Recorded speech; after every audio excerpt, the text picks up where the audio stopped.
Salut, moi c'est Manon, je suis en deuxième année d'école d'ingénieur et je m'intéresse à tout ce qui est développement durable. Je vais rencontrer Thibaut qui a participé au développement du Téléo, le téléphérique urbain de Toulouse. Allez, suivez-moi.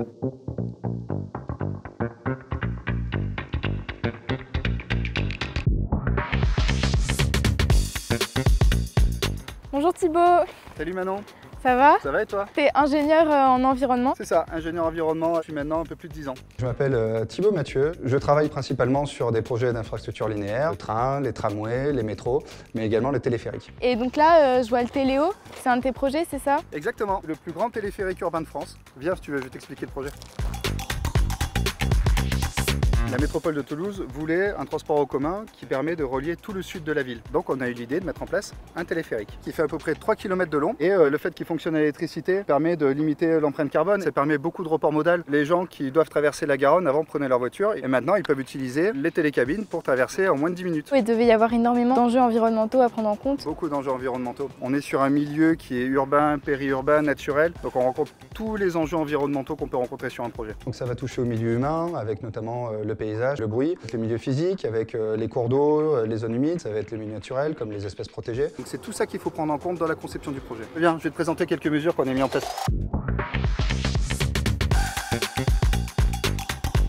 Là, on est à la première station, c'est ça? C'est ça, exactement. Donc ici, notre travail d'ingénieur, ça a été d'adapter le projet à l'environnement pour éviter, réduire et compenser les impacts. Le principal enjeu qu'on a ici, c'est la zone inondable, parce qu'on a la Garonne qui est juste à proximité. Donc ici, la station a été construite sur pilotis, c'est-à-dire en hauteur, avec un plancher qui est au niveau des plus hautes eaux. Par ailleurs, l'eau peut venir s'écouler tranquillement et peut être infiltrée, parce qu'on a créé beaucoup de zones vertes ici, pour permettre à l'eau de pouvoir être stockée là. Là, c'est vraiment la notion d'évitement qu'on a mis en place. C'est vraiment notre travail d'ingénieur de venir implanter le projet dans son environnement pour éviter au maximum l'impact dessus. Je te propose qu'on prenne le téléphérique, ça te dit? Ouais.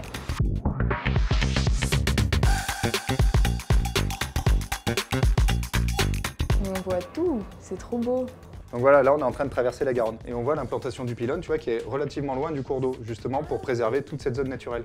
En fait, partout on avait des contraintes qui étaient différentes d'une station ou d'un pylône à l'autre. Et c'est en ça aussi qu'il faut réfléchir à plein de choses.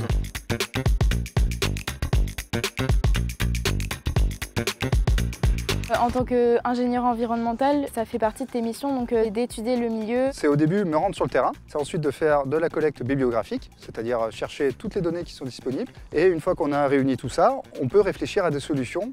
Donc par exemple, pour la conception de ce pylône-là, on a dû prendre en compte tout un tas de sensibilités. On a des stations d'espèces protégées, de reproduction de papillons, qu'on appelle l'azurée du serpolet. Donc on a dû placer le pylône à un certain endroit pour éviter d'impacter ces zones-là. On a un dortoir de mille en noir, donc ce sont des oiseaux qui se regroupent avant de migrer à cet endroit-là. On a dû prendre en compte des interventions calendaires, c'est-à-dire on est intervenu aux périodes où ils étaient absents.